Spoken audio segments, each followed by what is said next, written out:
Assalamualaikum warahmatullahi wabarakatuh. Saya Ivor Giovanni Putri, mahasiswi program Pascasarjana Ilmu Ekonomi. Nah, di sini saya untuk memenuhi tugas mata kuliah Statistik Multivariat bersama Bapak Dr. Alphon Satrianto SEME. Saya melakukan pengolahan data panel dengan menggunakan Fuse. Saya menggunakan aplikasi Fuse 9. Nah, seperti yang kita ketahui bahwa data panel merupakan data dari gabungan cross section dan data time series, di mana data time series merupakan data runtutan waktu, sedangkan data cross section merupakan data dari beberapa objek. Oke, next, langsung saja kita lakukan pengujiannya.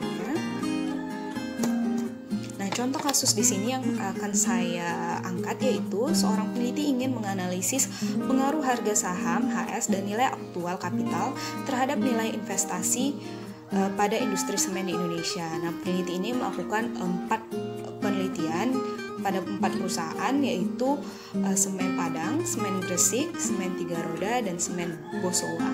Nah, penelitian ini dilakukan dari tahun 1997 hingga 2016. Terdapat 3 rumusan masalah, yaitu sejauh mana pengaruh harga saham terhadap nilai investasi pada industri semen di Indonesia. Yang kedua, sejauh mana pengaruh nilai aktual kapital terhadap nilai investasi pada industri semen di Indonesia. Nah, yang ketiga yaitu sejauh mana pengaruh harga saham dan nilai aktual secara bersama-sama terhadap nilai investasi pada industri semen di Indonesia. Next, hipotesis yang kita harapkan atau praduganya itu seperti terdapat pengaruh yang signifikan antara harga saham terhadap nilai investasi pada industri semen di Indonesia. Hipotesis yang kedua yaitu terdapat pengaruh yang signifikan antara nilai aktual kapital terhadap nilai investasi pada industri semen di Indonesia.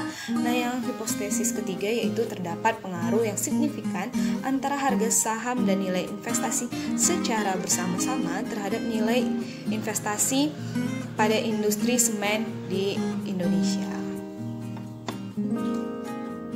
Oke, kriteria pengujian yang akan kita lakukan yaitu hipotesis 1 dan 2, H0 diterima jika probabilitas besar dari alfa 0,05 dan HA diterima jika probabilitas kita itu kecil daripada alfa 0,05.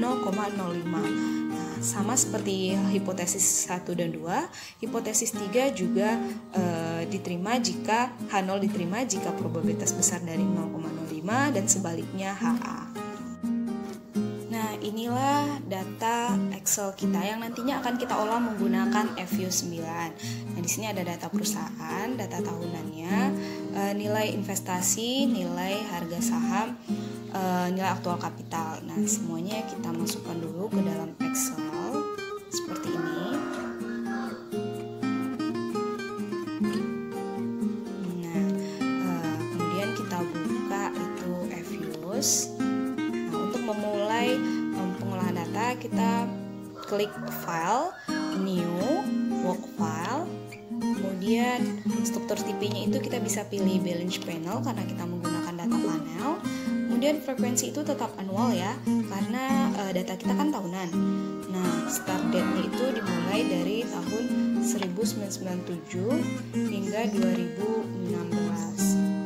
Nah, number of cross section-nya itu 4, kita klik OK. Nah, beginilah munculnya. Kemudian untuk memasukkan data, kita pilih Quick Empty Graph. Oke, kita scroll ke atas. Ini masih ada space yang kosong. Kemudian kita pindahkan data yang di Excel kita itu. Kita pindahkan ini dari ini data-data berupa angka yang dipindahkan ya. Semua data yang berupa angka bisa klik kanan atau Ctrl C. Kita pindahkan ke data di Fuse. Oke, Ctrl paste. Nah, di sini jika kita sudah yakin ini data yang akan kita olah, kemudian kita name menjadi group 1. Udah, biarkan saja menjadi group 1. Kita klik OK. Kita close dulu untuk sementara. Untuk menguji regresi, kita estimasi equation-nya. Nah, kita masukkan nilai persamaannya, yaitu NF sama dengan C sama dengan HS, harga saham, dan NAK. Kemudian ini LSR, ini tetap sampelnya, ini kita klik OK. Nah, beginilah tampilannya. Nah, inilah hasil regresi kita.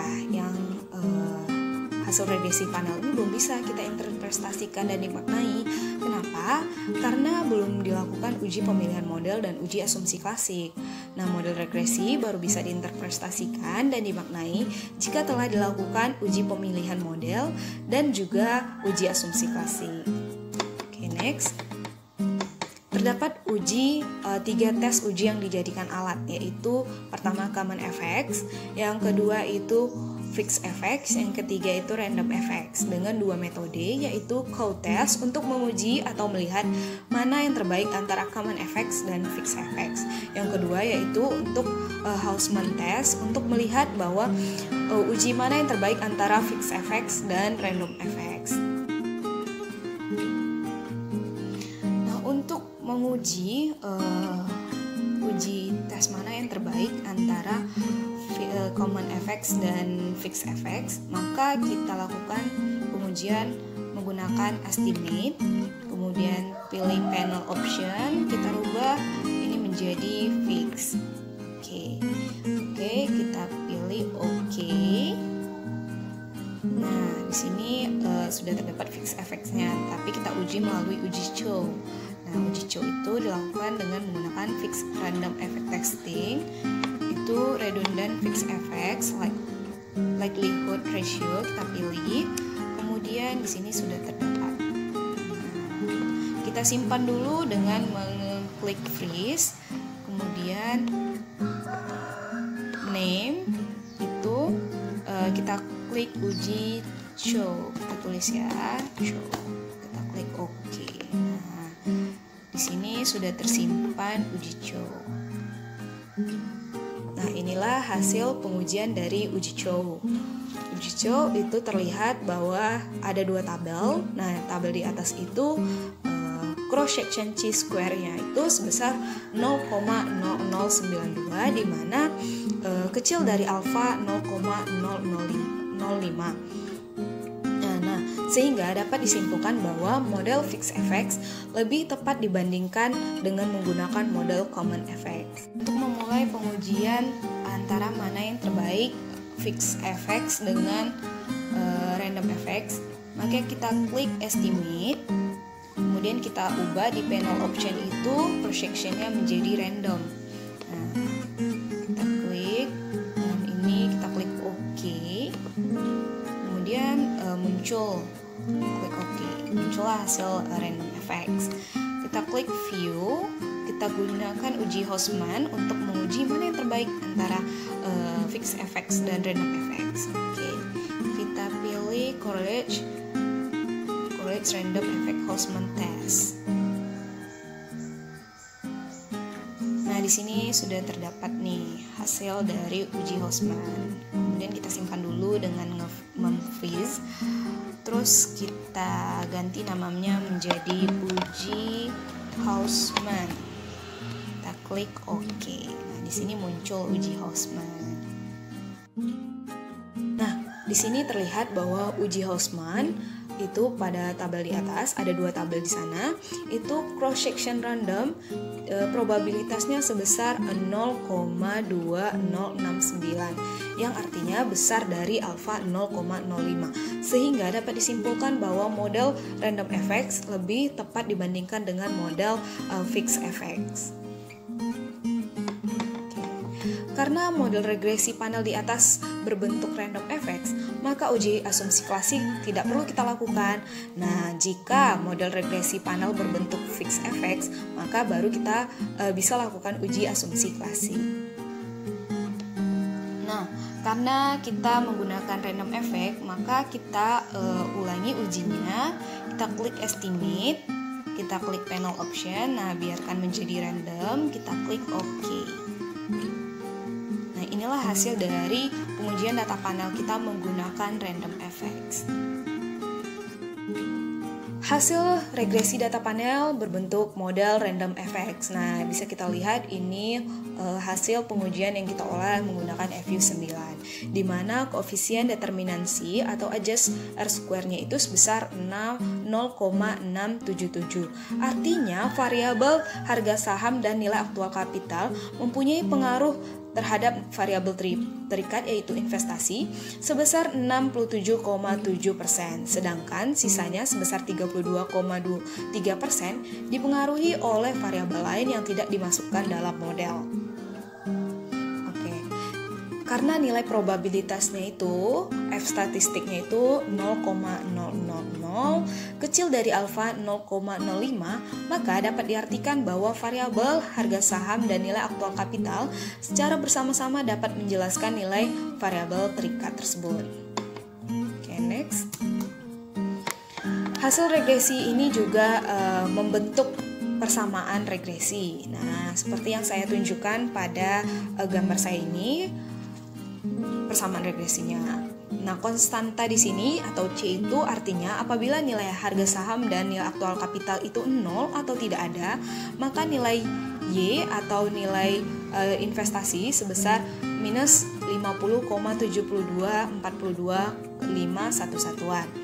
Nah, koefisien estimasi harga saham terhadap investasi sebesar 0,1899299, yang artinya apabila nilai harga saham naik sebesar 1 satuan, maka nilai investasi akan naik sebesar 0,1892991 satuan. Nah, variabel harga saham ini berpengaruh signifikan terhadap variabel investasi. Nah, kenapa? Karena terlihat bahwa probabilitasnya itu 0,000, kecil daripada alfa 0,05. Selanjutnya itu koefisien estimasi nilai aktual kapital terhadap nilai investasi sebesar 0,21022. Artinya apabila nilai NAK naik sebesar 1 satuan, maka nilai investasi akan meningkat sebesar 0,2102221 satuan. Variabel NAK berpengaruh signifikan terhadap variabel investasi. Kenapa? Karena probabilitasnya itu terlihat bahwa 0,0001 itu kecil dari alfa kita yaitu 0,05. Nah, hal inilah yang menunjukkan bahwa kedua variabel ini berpengaruh terhadap variabel Y. Nah, inilah hasil dari regresi data panel kita menggunakan FU9. Terima kasih atas teman-teman yang sudah menonton. Nah, untuk ada pertanyaan atau komentar yang akan diberikan, teman-teman bisa kontak saya di giovanni.ifori@gmail.com atau Instagram di ifori.giovanni.foi. Terima kasih.